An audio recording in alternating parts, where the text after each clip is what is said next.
Here is a short meditation pointer that you can do with me right now. If you do this, then hopefully it can create a shift in the way you experience things, like a miniature form of enlightenment.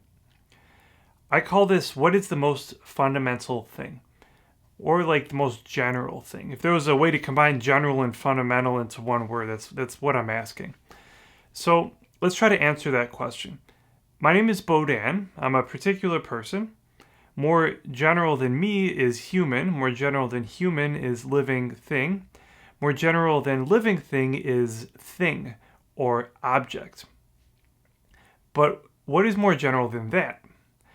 I would say that what is more general or fundamental is experience. That's because in your reality, it is never thing. It is always experience of thing. It's not tree, but perception of tree or thought about tree. So experience seems more fundamental. And another reason I say this is that if you were asked to give a careful and accurate description of your reality, would you say there's a bunch of things, there's a bunch of physical objects with certain dimensions and physical and chemical properties, and then there's like mental things as well? Or would you say that your reality is a series of moments or a series of experiences? To me, the later answer makes more sense. It feels more accurate to what reality feels like. The second reason that I say experience is more general is that from a certain perspective, you can say that reality is undifferentiated.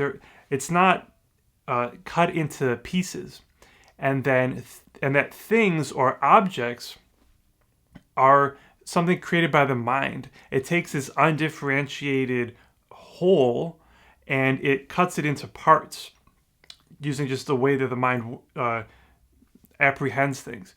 And so things are not ultimately real, they're just like a creation of your mind. So at this point, if you hopefully agree with me on at least some of those things I just said, experience seems to be the most general thing we've found so far. Again, I'm calling it a thing because it's weird because I just said we're questioning the idea of a thing, but I'm going to call it the most general thing because I don't know what else to call it. So if experience is the most general thing we've found so far, then what is the most general form of experience? To find this, take the current experience and imagine that you could remove all of the content from it. By content, I mean anything that appears to you, like the sound of my voice, thoughts, emotions, perceptions of your body, and so on. If you could remove all of those, something would still remain. Ask yourself, what would that thing be? See if you can recognize it. That which would remain after subtracting away all of the appearances, that is the most general thing. Just recognizing this and having gone through these arguments with me so far, can possibly create the shift that I mentioned at the start of this video.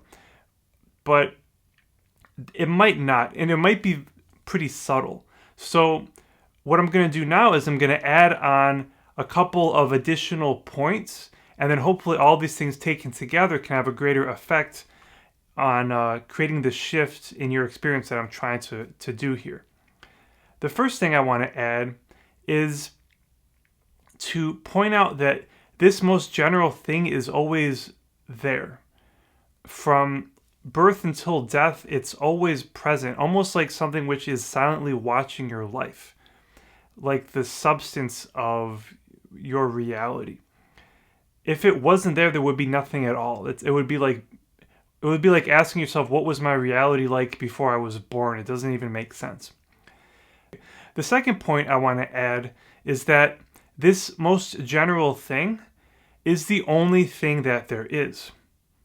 Earlier, I mentioned myself, physical world, thoughts. You could add you, like the moon. All of these things, from this new perspective, do not exist. They're false. The only thing that exists is the most general thing. This point I'm making right now is more of a meditative description than a rational point, if that makes sense. And the last thing I want to add is something we get from Parmenides. If you don't know, he was an ancient Greek philosopher. And at least on one reading of him, he basically said this: that which exists never comes out of existence. That which does not exist never comes into existence. In other words, there's no change. So again, with this one, I'm kind of going underneath normal thought process and trying to directly impact you. So anyway, so those are all the things I wanted to add on. And if this worked, then hopefully there is a shift in the way you experience things. Maybe a sense of clarity or mental stillness, or this feeling like inside and outside have switched places.